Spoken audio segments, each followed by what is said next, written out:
পরম শান্তি। এখন কোন সময় চলছে?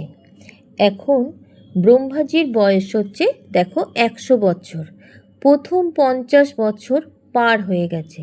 এখন সেকেন্ড 50 বছরের প্রথম দিন চলছে, মানে এখন সেকেন্ড পারা চলছে ব্রহ্মাজির।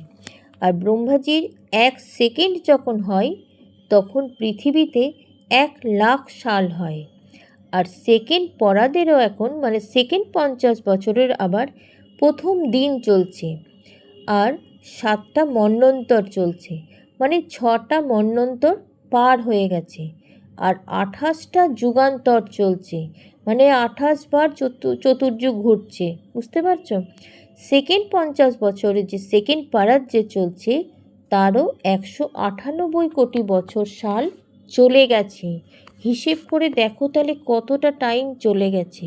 মানে 1555 ট্রিলিয়ন, 20 বিলিয়ন, 198 কোটি বছর চলছে। আর যখন 31,010 ট্রিলিয়ন, 40 বিলিয়ন সাল যখন কমপ্লিট হয় তখন মহাকল্পপ্রলয় টাইম হয়। আর কাল মানে হচ্ছে গতি, মানে সময়। আর মহাকল্পপ্রলয় কি জানো? তখন পুরো ব্রহ্মাণ্ড, মানে সোলার সিস্টেম, মানে আমরা যেখানে বাস করি, ব্রহ্মাণ্ড মানে হচ্ছে এই 14টা লোক এই ব্রহ্মাণ্ডের মধ্যে আছে। এই পুরো ব্রহ্মাণ্ডের টাইম তখন শেষ হয়ে যায়। বিহাদের জ্ঞানী দাদাজি আমাদের শিখিয়েছেন সোলার সিস্টেম মানে হচ্ছে ব্রহ্মাণ্ড, যেটা 1.6 প্রকাশ বর্ষ। 7টা লোক ওপরে আর 7টা লোক নিচে, মানে 14টা লোকের ব্রহ্মাণ্ড। এই যখন ব্রহ্মাজি যখন 100 বছর কমপ্লিট হয়ে যায় তখন তাকে বলে মহাকল্পপ্রলয়। তখন পুরো ব্রহ্মাণ্ডই শেষ হয়ে যায়। 3,110 ট্রিলিয়ন, 40 বিলিয়ন বছর পর সেটা হয়। তখন তাকে মহাকল্পপ্রলয় বলে। মহাশিবের তখন এক পল হয়। মহাশিব হচ্ছে শিবের রচয়িতা। আর ব্রহ্মার তখন 100 বছর হয়।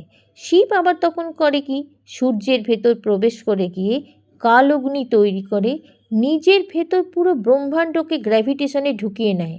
ব্রহ্মাণ্ড তখন জ্বলতে শুরু করে, ভস্ম করে দেয় শিব তখন।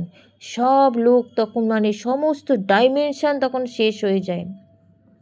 সমস্ত আত্মারা তখন মারা যায়। আর ওপরের আয়ামে যে সমস্ত আত্মারা ওপরের থেকে এসেছে, ওপরের লোকে তারা চলে যায়। তারা আগে থেকে জানতে পারে যে এখন মহাকল্প প্রলয়ের টাইম হবে। ব্রহ্মাণ্ডের আমাদের শিবের পাওয়ার হচ্ছে 1 থেকে 4 কলা। কিন্তু যে সমস্ত আত্মারা ওপরের দুনিয়া থেকে, গ্যালাক্সি, ইউনিভার্স, মাল্টিভার্স থেকে যারা এসছে, বেহাদের দুনিয়া থেকে, তাদের মধ্যে তো অনেক পাওয়ার। তারা তখন জানতে পারে যে এখন মহাকল্প প্রলয়ের টাইম হবে। তারা তখন ওপরের দিকে লোকে চলে যায়।